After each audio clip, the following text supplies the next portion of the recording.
s Kitkom v svet pravljic.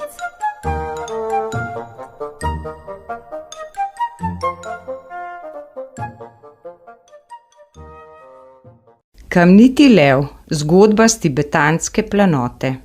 V majhni hiši ob vznožju gore je živel reven mlad drvar, ki mu je bilo ime Purbu. Ni imel ne družine, ne sosedov, razen bogatega moškega po imenu Tenzin, ki je živel v bližini. Purbu se je vsak dan povzpel na goro, da bi nasekal drva, s seboj je vzel le majhno vrečico s praženo ječmenovo kašo, ki jo bo pojedel za kosilo. Na gori je stal starodavni kip leva. Sredi poldneva je Purbu sedel poleg kipa, da bi pojedel kosilo. Medtem ko je jedel, je vselej napravil majhno kroglico pražene kaše in jo odložil v usta kamnitega leva. Nekega dne je na njegovo presenečenje kamniti lev spregovoril.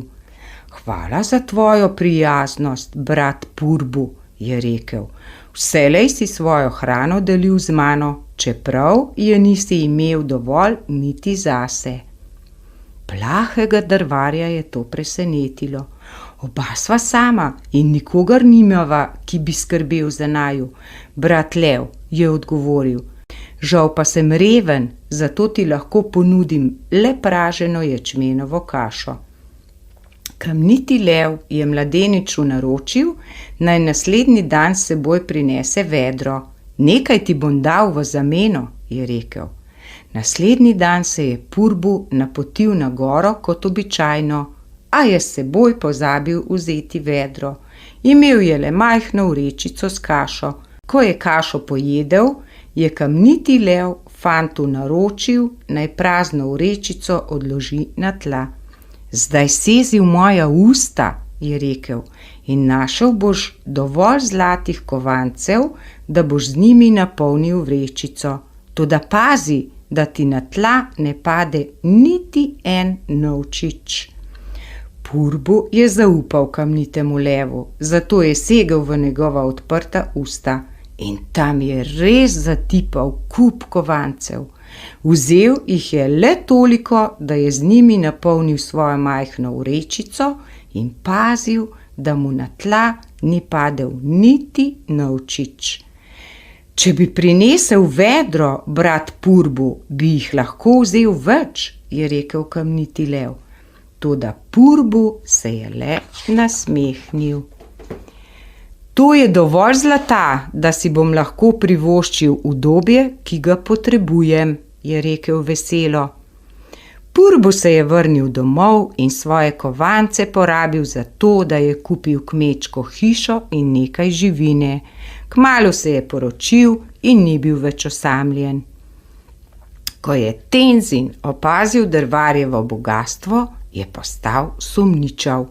Obiskal je Purbuja in se pretvarjal, da občuduje njegovo novo hišo. Zagotovo si moral prodati veliko lesa, da si lahko kupil to čudovito kmetijo, sosed, je rekel. Niti ene vejice, je odkrito odgovoril Purbu. Prejel sem veliko darilo.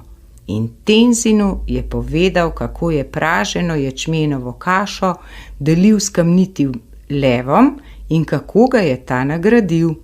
Naslednji dan se je Tenzin oblekel v drvarja in se z vrečico pražene ječmenove kaše odpravil v goro, da bi našel kamnitega leva. In storil je natanko tako, kot je storil Purbu in se vsak dan vračal v upanju, da bo dobil zlato. Končno je kamniti lev spregovoril. Brat Tenzin, več nisi mi hranil, je rekel. Z veseljem sem hrano delil s tabo, je rekel Tenzin, čeprav sem reven in nimam veliko hrane.